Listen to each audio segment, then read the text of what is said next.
আটাইবোৰ কাৰ্যসূচীলৈ আমি এই মুহূৰ্তত আটাইকে অতি আদৰেৰে আদৰিছোঁ।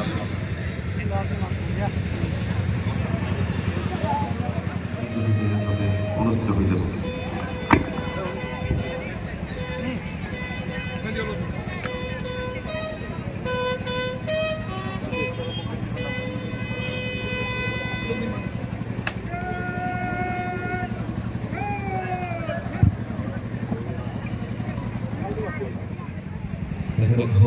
সহযোগিতা আগবঢ়াইছে আমাৰ অন্যান্য অতিথি লগতে বিশেষজ্ঞবৃন্দ।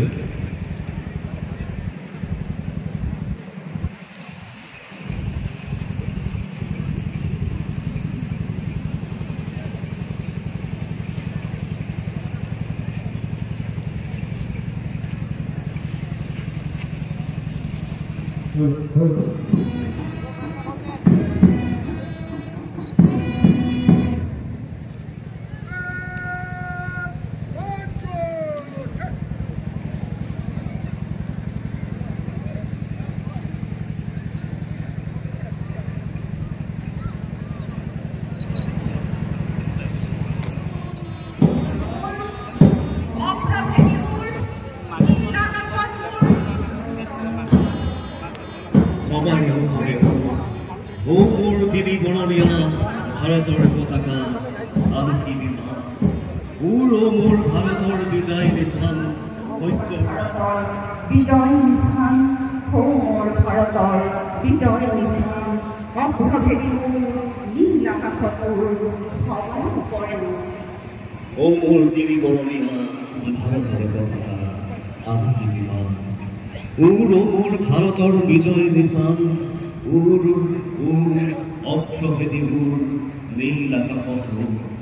তরা বাজে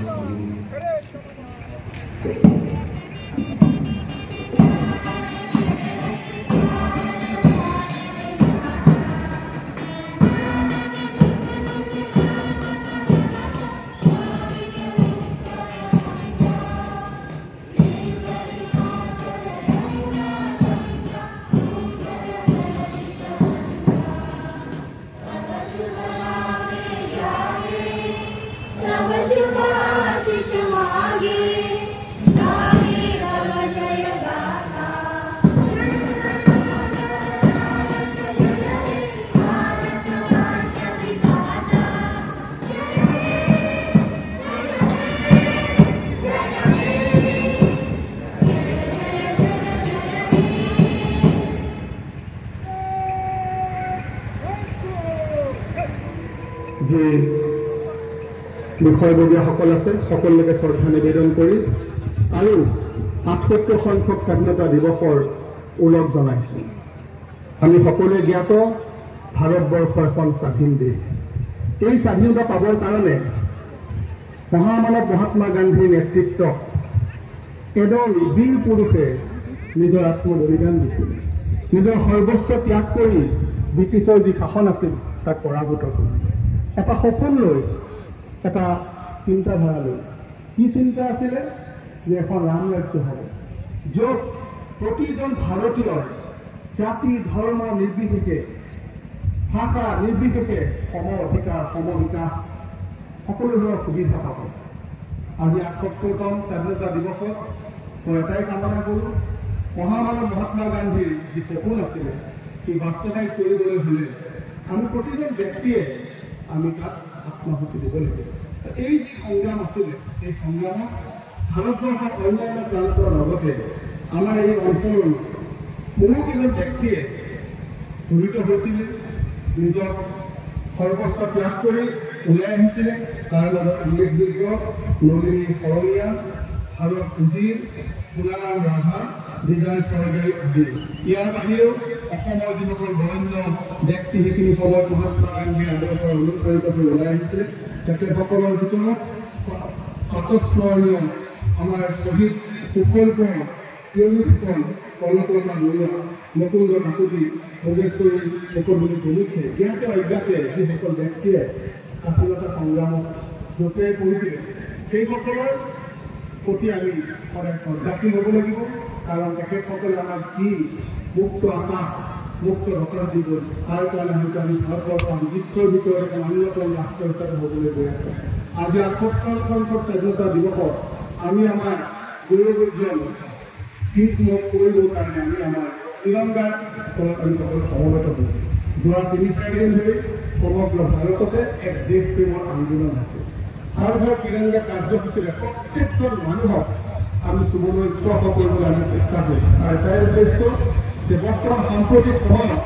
সমাজত যি বিশৃংখলতা সমাজত যি বিচ্ছিন্নতাবাদী শক্তিৰ যি প্ৰভাৱ ই যাতে প্ৰতিহত হয় পোহৰ আহিলে যেনেকৈ আন্ধাৰ দূৰ হয় যেনেকৈ সত্যৰ ওচৰত সদায় অসত্যৰ পৰাজয় হয় তেনেকৈ দেশপ্ৰেমৰ ওচৰত সদায় বিচ্ছিন্নতাবাদী শক্তিয়ে হাৰ মানি আহিছে আৰু মই আজি আশা কৰি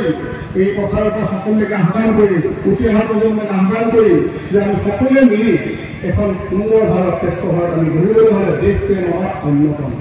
যোনে নিজৰ মাতৃক ভাল পায় সেই ব্যক্তিয়ে কেতিয়াও বেয়া কাম কৰিব নোৱাৰে সেই ব্যক্তিয়ে কেতিয়াও নিজৰ দেশক অন্যায় কৰিব নোৱাৰে মই আশা ৰাখিম উঠি অহা প্ৰজন্মই এই কথা উপলব্ধি কৰিব আৰু আম্বেদকাৰ যি আমাক সংবিধান দি গৈছিল বাবা চাহেব আম্বেদকাৰে সেই সংবিধানত যি কথা আছে যি সত্য আছে প্ৰত্যেকে উপলব্ধি কৰি সমবিকাশ সম অধিকাৰ সকলোৱে পাব লাগিব বৰ্তমান ভাৰতৰ জনপ্ৰিয় প্ৰধানমন্ত্ৰী শ্ৰীযুত নৰেন্দ্ৰ মোদী ডাঙৰীয়াৰ যি বিশ্বাস সবকা সাথ সবকা বিকাশ সবকা বিশ্বাস এই যি অনুবাক্য ইয়াৰ নিষেধাজ্ঞা আমি ৰূপায়ণ কৰিব লাগিব সকলো যদি বিকাশ নহয় সকলো অঞ্চলৰ বিকাশ নহয় তেনেকৈ এটা মানুহ সম্পূৰ্ণ নহয় তেওঁ প্ৰতিটো অঞ্চল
আপনার এই নিরন্তর প্রয়াস অব্যাহত থাকুক রংপুর জেলার পশুপালন ক্ষেত্রে আপনার নেতৃত্বে নতুন সংস্করণ করিয়ে আনবে বলে আমি আশা করছি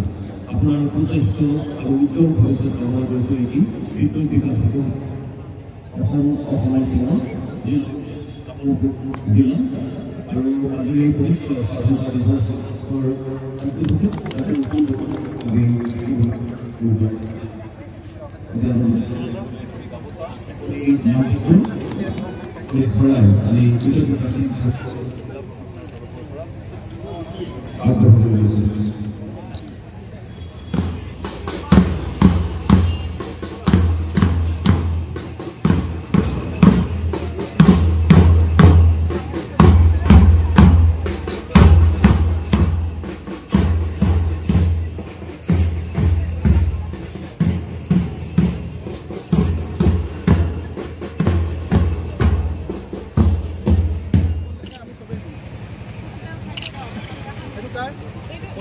ইয়াৰ পিছতে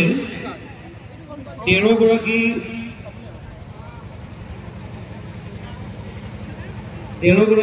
স্পৰ্টছ পাৰ্চন